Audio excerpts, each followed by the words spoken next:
Welcome 11th class. In today's class, today we will continue our chapter where we left on our last class, that was the portrait of a lady, the first chapter of your book Hornbill. So as I told you, this chapter is an extract from the autobiography of famous English writer Khushwant Singh.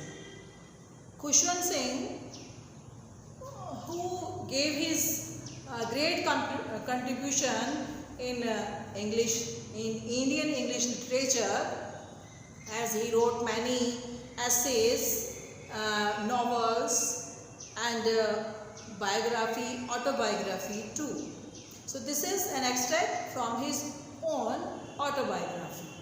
And earlier we discussed the beginning of the chapter, that here he was telling about his grandmother, how his grandmother was in his early childhood, and how he was when he was quite grown up, and how old she was, and how she brought up him in his childhood. So that we will see in this chapter. So let us start. The portrait of a lady, that the title indicates itself. It is about a lady, nature, and the characteristic of a lady, that is none other than the grandmother of writer Khushwant Singh. So here, as he told about how she looks and how old she was, and now what are the characteristics she used to hovel in the whole house, how she used to support her stoop, and how she all the times count the beads of her rosary. And now in coming paragraph, the writer is telling us that how she used to help him in his school going, and what preparation she used to do when they live in village, none other than with his grandmother. My grandmother and I were good friends. My parents left me with her when they went to live in the city, and we were constantly together. कि हम दोनों अच्छे friend थे. क्यों थे? उसकी शुरुआत कहाँ से हुई कि शुरुआत में जब वो छोटे थे खुशवंत सिंह, तो उनके पेरेंट्स सिटी में सेटल हो गए, but they left him to his grandmother in village. उनको और उनकी ग्रैंडमदर को विलेज में ही उनके पास छोड़ दिया. और जब बाद में वो वहाँ ठीक से सेटल हो गए, तो दोनों को उन्होंने वहाँ पर बुला लिया. तो in this chapter the writer has discussed 3 different phases with his grandmother. One is when they used to live in village, and second when they came back with their parents to city, and when he was quite grown up, means he was doing his graduation, and when he went to abroad for higher study. तो उन तीनों phases में how their relationship changed in different phases. कैसे उनमें दोनों के संबंधों में क्या बदलाव आया, किस टाइम उनके दोनों के संबंध कैसे थे, तो वो सारा इन डिफरेंट 3 phases में राइटर ने यहाँ पर डिस्कस किया है. तो वो क्या कह रहे हैं यहाँ पे कि उनको उनकी ग्रैंडमदर के पास नहीं छोड़ दिया, और तब से वी वर कॉन्स्टेंटली टुगेदर, लगातार हम साथ थे. She use to wake me up. अब वो वहाँ पर सवेरे उनका रूटीन क्या रहता था दोनों का, तो सवेरे क्या होता था, she use to wake me up in the morning and get me ready for the school, and she said her morning prayers in a monotonous way. Monotonous का मतलब होता है, मोनोटोनस बोलते हैं नीरस, एक जैसा, मोनोटोनस लाइफ हो गई है, यानी एक जैसा नीरस, जिसमें कोई चेंज ना हो रहा, उसको बोलते हैं मोनोटोनस. तो एक जैसे कोई चीज़ लगातार चलती रहती है तो वी फील, हम उससे बोर होने लगते हैं, तो इसको बोलते हैं नीरस हो गई है. तो कह रहे हैं कि उसी मोनोटोनस आवाज़ में जैसे कि वो हमेशा करती थी लगातार, वैसे ही वो अपनी मॉर्निंग प्रेयर करती रहती थी. सिंग सॉन्ग का मतलब गाती रहती थी, करती रहती थी. While she bath and dressed me in the hope that I would listen and get to know it by heart. बच्चों, आपने देखा होगा कि घर में आपके दादी दादा या मम्मियाँ और जो घर में बड़े लोग हैं वो अपनी प्रेयर्स, अपने मंत्र भजन थोड़ा तेज आवाज में बोलने लगते हैं। तो वो तेज आवाज में क्यों बोलते हैं, धीरे धीरे क्यों नहीं बोल सकते? उसके पीछे रीजन ये होता है कि वो हमें सुनाना चाहते हैं ताकि उसे सुन के हम भी याद कर लें और हम भी सीख जाएं बोलना। तो ये उनका जो है उसके पीछे मोटो होता है कि वो हमें सुना के बोलते हैं ताकि हम भी उससे सीख जाएं। ठीक है, तो ऐसे ही उसकी ग्रैंड मदर भी क्या करती थी कि एक लगातार तेज आवाज में अपनी प्रेयर को बोलती रहती थी।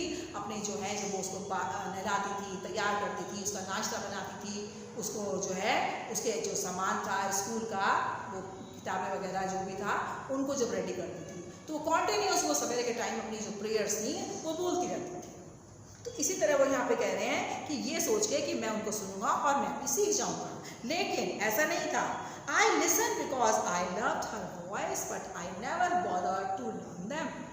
कि मैं उनको सुनता था क्योंकि मुझे उनकी आवाज़ अच्छी लगती थी अपनी दादी की, लेकिन उन्हें मैंने याद करने की कभी जहमत नहीं उठाई, कभी कोशिश नहीं करी मैंने याद करने की। Then she would fetch my wooden slate. Wooden slate किसको बोलते हैं? आपने देखा होगा कि गाँव में जो प्राइमरी स्कूल्स होते हैं, जब छोटे बच्चे स्कूल में जाते हैं तो वो तख्ती लेके जाया करते थे। आपके टाइम में तो वो तख्ती गायब होगी, कुछ लोगों तो देखी नहीं होगी जो शहर में रहते हैं। जो गांव में रहते हैं उन्होंने थोड़ा बहुत हो सकता है देखा हो।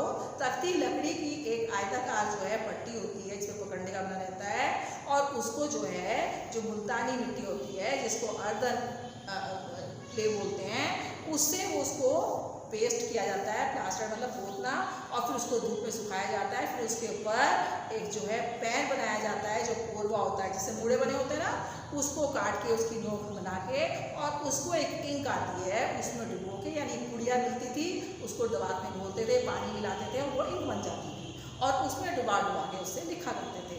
अब आप सोचो एक तख्ती पे कितना सा है, बड़ा बड़ा लिखते थे। फिर जब वो दोनों साइड भर जाती थी फिर उसको धोते थे, सुखाते थे, फिर नेक्स्ट डे के लिए तैयार करते थे, तो उससे हैंड राइटिंग बहुत अच्छा हो जाता था। इसलिए आपने देखा होगा जो पुराने लोग हैं, क्योंकि वो स्लेट पे तख्ती पे लिखा करते थे, तो उसकी उनकी हैंड राइटिंग बहुत अच्छी हुआ करती थी। तो ऐसे ही वो बता रहे हैं कि मेरी दादी भी मेरे लिए तख्ती जो है तैयार करती थी स्कूल जाने के लिए, और a wooden slate which she had already washed and plastered with yellow chalk. Yellow chalk यानी जिसको हम मुल्तानी मिट्टी बोलते हैं। A tiny earthen ink pot, tiny छोटी, जो मैंने अभी बताया एक छोटी सी ink pot, and a red pen. Tie them all in a bundle and hand it to me. सबको एक बंडल में बना के यानी बोरी वगैरह में बांध के और वो मेरे को दे देती थी। After a breakfast of a thick stale chapati with a little butter and sugar spread on it, we went to school. नाश्ता कहाँ का होता था? नाश्ता आज के टाइम की तरह ब्रेड बटर का नहीं होता था, या सैंडविच का नहीं होता था, या पराठे का नहीं होता था, क्योंकि उस समय क्या होते थे, चूल्हा होते थे। तो चूल्हा जो है बार बार नहीं चलाया था कि 2 रोटी सेकने के लिए आप चूल्हा चलाओगे, तो इसलिए सवेरे जल्दी जल्दी उसको स्कूल भी जाना होता था, तो रात के ही टाइम जो है 2 रोटी एक्स्ट्रा बना के रख दिया करते हैं, और उसी को सवेरे को मक्खन लपेट के वही जो है नाश्ता के लिए रखेगी। स्टेल का मतलब बासी रोटी जिसको बोलते हैं।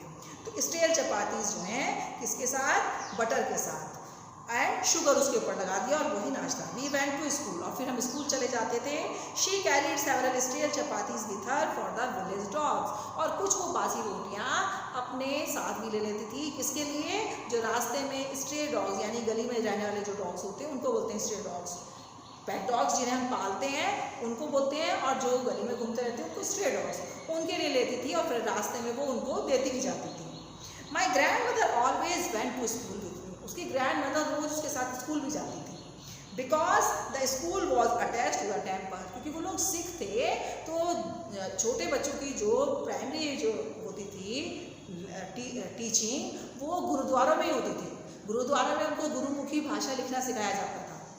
ठीक, तो जैसे बोलते हैं अल्फ़ाबेट्स, यानी हर भाषा के अपने अल्फ़ाबेट्स होंगे ना, हिंदी के अलग अल्फ़ाबेट्स हैं, इंग्लिश के अलग हैं, गुरुमुखी के अलग हैं, संस्कृत के अलग हैं। तो गुरुद्वारे में ही एक जगह पंथी लोग जो है वो उनको पढ़ाते हैं बच्चों को, तो वो उनका स्कूल होता था, और वो इतनी देर गुरुद्वारे में बैठ के अपनी गुरु जो है गुरु ग्रंथ साहिब का पाठ किया करती थी या अपना शब्द कीर्तन किया करती थी।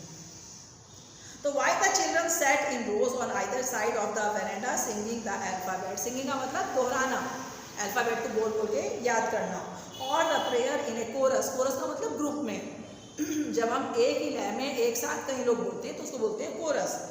My grandmother sat inside reading the scriptures. तो उस दौरान मेरी ग्रैंडमदर कहाँ बैठती थी? गुरुद्वारे में अंदर बैठती थी। स्क्रिप्चर्स बोलते हैं धार्मिक ग्रंथों को, तो वो उनका धार्मिक ग्रंथ क्या है? गुरु ग्रंथ साहिब, वो उसको पढ़ा करती थी। When we had both finished, we would walk back together and this time the village dogs would meet us at the temple door. They followed us for our home. और वो जब हम जाते थे, लौटते थे, तो वो जो डॉग सीधी वो रोटी लाई होती थी, वो दरवाजे पर खड़े हुए मिला करते थे और फिर हमारे साथ पीछे पीछे घुराते हुए उन रोटियों के लिए चलते जाते थे। वो growling and fighting with each other for the chapatis we threw, जो चपाती हमने उनके लिए डाली होती थी। When my parents were comfortable settled in the city, they sang for us. That was turning point. अब वो कह रहे हैं कि उसके बाद जो है कि जब मेरे पेरेंट्स वहाँ पर ठीक से सेटल हो गए, मकान ले लिया, तो उन्होंने फिर हम दोनों को वहीं बुला भेजा और हम दोनों वहीं चले गए। और इसको वो कहते हैं that was the turning point in our both relationship. ये हम दोनों के बीच में एक टर्निंग पॉइंट का मतलब होता है, एक इम्पॉर्टेंट मोड़ था, एक इम्पॉर्टेंट टाइम था। कैसे? हमारी दोस्ती का टर्निंग पॉइंट था। Although we shared the same room, my grandmother no longer came to school with them. हालांकि अभी हम दोनों एक ही रूम में रहते थे, मेरी ग्रैंडमदर में हमारे लिए एक सेम कमरा था, लेकिन अब मेरी ग्रैंडमदर मेरे को छोड़ने के लिए स्कूल नहीं आती थी। क्यों नहीं आती थी? क्योंकि अब जो है वो मोटर आती थी, बस आती थी, उससे जाते थे, तो वो क्या उनको छोड़ने आती। दूसरे वहाँ पर जो है वो डॉग्स भी नहीं होते थे, स्ट्रे डॉग्स जो उनको डालने के लिए आती, तो इसलिए वो उस टाइम घर में ही रहती थी।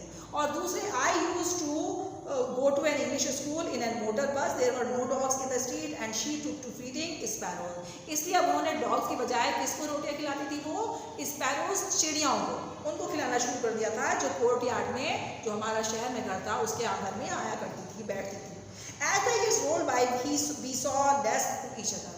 जैसे जैसे समय बीतता गया, हम दोनों एक दूसरे से बहुत कम मिलते थे, कम बात करते थे। For some time she continued wake me up and get me ready for school. When I came back, she would ask me what the teacher had taught us. कुछ दिनों तक तो क्या करते थे कि हम दोनों वो मेरे को उठाती थी, तैयार भी करती थी, फिर वो मेरे से ये भी पूछा करती थी कि आज मेरी क्या पढ़ाई हुई, किस सब्जेक्ट में क्या पढ़ाया, ये सब बातें क्या करती थी। जब मैं उनको I would tell her English words and little things of Western science and learning the law of gravity, Archimedes principles, the world being round, etc.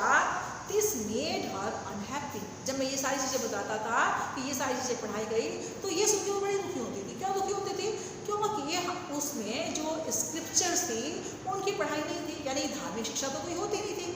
और अगर धार्मिक शिक्षा नहीं है तो वो उसको पढ़ाई नहीं मानती थी। अगर हमें धर्म का ज्ञान नहीं दिया जा रहा, हमारे धार्मिक ग्रंथों का, हमारे धर्म के बारे में, हमारे भगवान के बारे में नहीं बात हो रही, तो वो कहती थी ये कैसी शिक्षा है?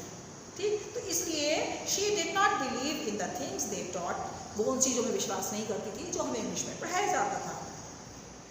And one day I announce that we were being given music lesson. एक दिन मैंने अनाउंस किया कि हमारी इंग्लिश की म्यूजिक की भी क्लास होगी। तो इससे सुन के तो वो और भी ज़्यादा आश्चर्यचकित हुई। क्यों हुई? शी वॉज वेरी डिस्टर्ब, वो बहुत डिस्टर्ब थी ये सुन के।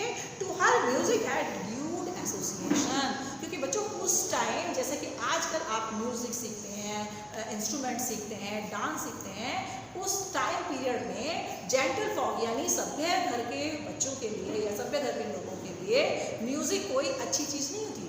म्यूजिक जो था वो सिर्फ किससे रिलेटेड था? या तो बैगर्स जो उसको गाने गा के भी मांगते थे, या सिर्फ केवल जो किससे था, हेडलॉर्ड्स यानी प्रोस्टिट्यूट्स जो वैश्या होती थी, वो गाना बजाना करा करती थी। अदरवाइज सभ्य लोग जो हैं वो गाना बजाने का काम नहीं करते थे। तो उन्हें बड़ा दुख हुआ कि अरे क्यों, तुम्हें क्यों सिखाया जाएगा music? So she was not feeling happy with my music classes, इसलिए। And it was monopoly of headlords and beggars and not meant for gentle folk. She said nothing but her silence mean disapproval.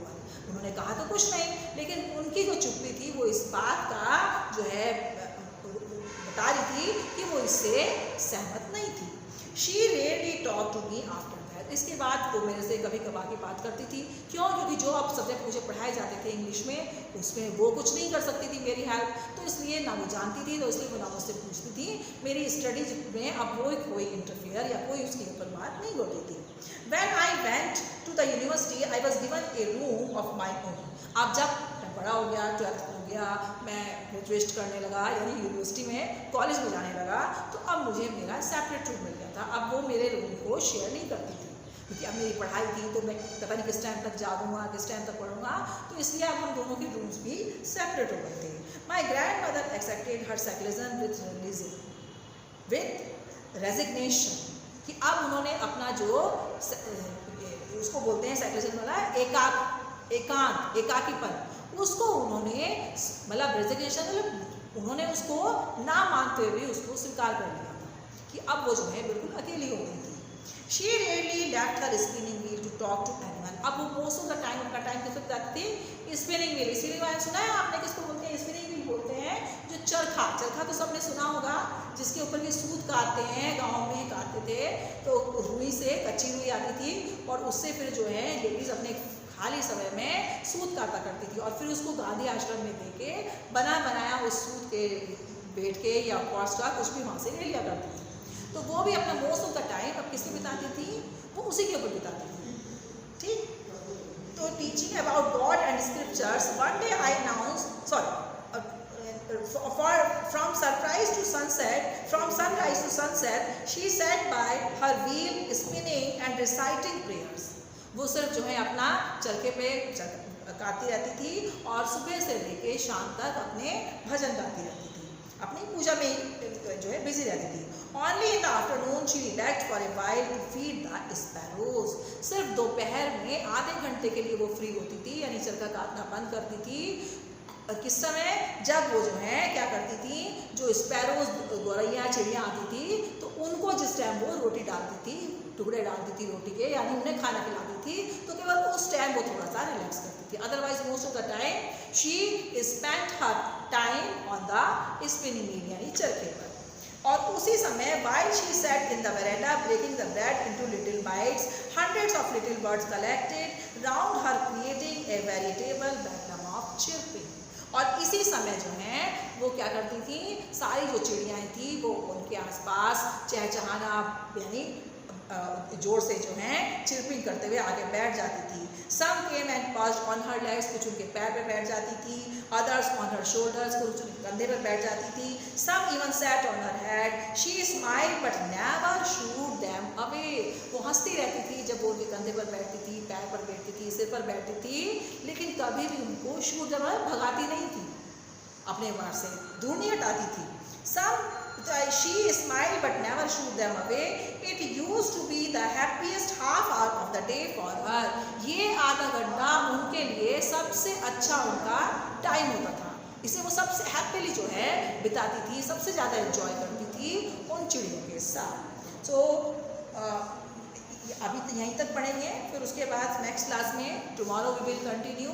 Up to then write down your question answer in your notebook and regularly send me your notebooks for getting check them, ताकि मैं देख सकूं आप क्या कर रहे हैं latest work. और ये लेसन्स मैं करा चुकी हूँ, but again I am repeating them all because many of you are new admission in this class, so maybe you have left this portion, that's why I am again making you again these chapters. So write down all the difficult words and question answer and all the exercise in your books, write down the notebooks. Even then any query you can ask me anytime. Thank you and have a